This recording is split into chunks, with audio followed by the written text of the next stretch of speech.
Bonjour et bienvenue dans cette édition du Point Marché. Alors les bourses ont connu une envolée spectaculaire au cours du mois et ceci, on peut l'expliquer par trois grands événements. Premier événement, naturellement, c'est la confirmation de l'élection de Joe Biden comme président des États-Unis, sans contestation finalement crédible du côté des républicains. Et sur la période récente, la confirmation de son élection s'est accompagnée de la nomination des principaux membres de son cabinet. Alors on retiendra en particulier la nomination de Janet Yellen comme secrétaire au Trésor, c'est-à-dire comme ministre des Finances des États-Unis. C'est une personnalité très connue, évidemment, du monde de la finance, puisqu'elle a été présidente de la Réserve fédérale sous Obama. Elle est particulièrement crédible, elle est très pragmatique, très appréciée à la fois des radicaux dans le camp démocrate, mais également des membres modérés du Parti républicain. Et donc ça préannonce probablement une approche bipartisane. Deuxième nomination très importante, celle de John Kerry comme délégué spécial, envoyé spécial du président des États-Unis sur la politique climatique. En pratique, John Kerry aura le rang de ministre, ce sera le ministre de l'énergie et de la transition climatique.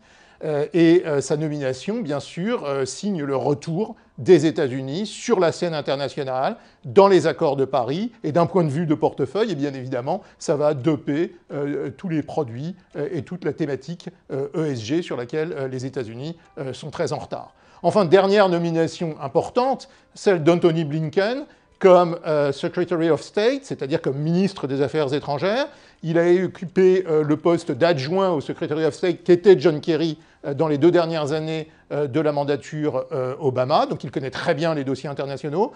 Il est très pro-européen, très en faveur du multilatéralisme. Alors évidemment, il ne faut pas être excessivement naïf, ça ne signale pas l'absence de tension entre les États-Unis et l'Union européenne, mais le retour à un modus operandi, j'ai envie de dire, traditionnel et des relations apaisées entre l'Europe et les États-Unis.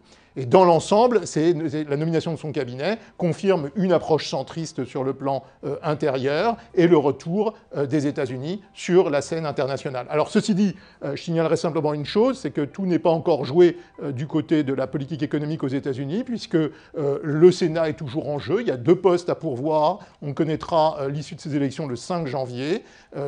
Selon toute vraisemblance, les républicains conserveront leur majorité au Sénat, mais il existe une petite chance pour les démocrates de saisir les 2 postes, et évidemment, ceci changerait les perspectives de politique budgétaire. Mais dans l'ensemble, on s'attend à une politique fiscale expansionniste, à une approche beaucoup plus modérée, et au retour du multilatéralisme, ce qui est évidemment quelque chose qui a soutenu les bourses. Alors le deuxième événement qui a retenu l'attention des marchés, c'est bien évidemment tout ce qui a trait aux annonces de vaccins. Ça a d'abord été l'annonce faite par Pfizer-BioNTech, puis celle de Moderna, enfin celle d'AstraZeneca, qui signale finalement l'arrivée d'un vaccin, probablement en fin d'année, début d'année prochaine. Ces vaccins vont d'abord être limités pour les personnes qui en ont le plus besoin, c'est naturellement les personnels de santé, les personnes les plus âgées, les personnes qui sont fragiles. On ne peut pas tabler raisonnablement sur une vaccination de l'ensemble de la population avant la fin 2021. Attention, l'arrivée des vaccins ne signifie pas que l'épidémie disparaît. L'épidémie va probablement durer encore un certain moment, mais en revanche, c'est la promesse d'une politique sanitaire qui ne s'accompagnera probablement pas de la même façon de politique de confinement à partir du moment où les personnes les plus fragiles seraient vaccinées. En tout cas, c'est un espoir pour les marchés, et cet espoir a été particulièrement porteur. Il y a enfin de la lumière au bout du tunnel. Enfin, un troisième événement a retenu l'attention des marchés. Il s'agit de la signature, le 15 novembre, d'un partenariat économique global régional en Asie entre 15 pays de la région. En pratique, la Chine, le Japon, la Corée, l'Australie, la Nouvelle-Zélande et les 10 pays de l'ASEAN que sont le Vietnam, l'Indonésie, la Thaïlande, les Philippines.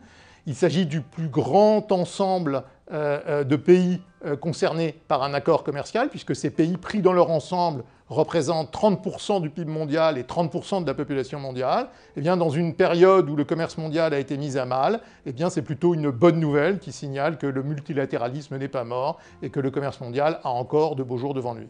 Alors du côté des marchés, ce sont naturellement les bourses qui ont le plus retenu l'attention, avec une performance de l'Eurostoxx 600, l'indice phare de la bourse européenne, qui a grimpé de plus de 15%. Les valeurs les plus décotées ont même bénéficié d'une augmentation d'à peu près 20%. Vous avez la bourse américaine, le S&P 500, qui a monté de quasiment 11% sur le mois, et il revient très nettement en territoire positif depuis le début de l'année. La bourse japonaise qui a monté à peu près de 12%, et la plupart des bourses asiatiques qui ont connu des performances de l'ordre de 15 à 20%.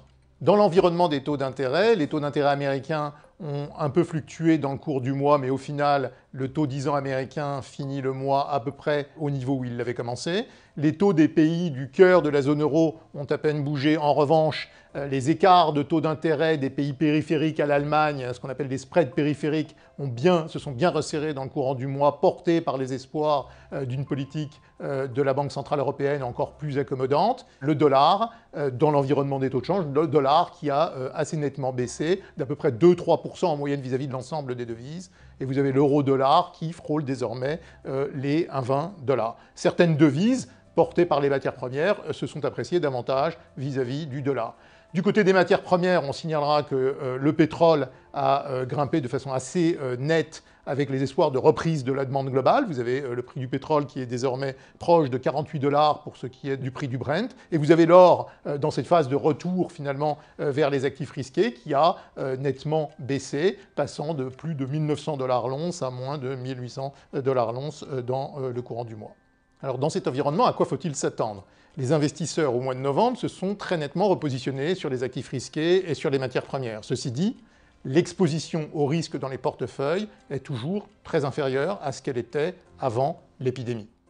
Les investisseurs vont sans doute se focaliser dans les semaines et les mois qui viennent sur les problèmes logistiques d'acheminement, de stockage des vaccins, qui sont l'élément clé finalement derrière l'exposition aux actifs risqués.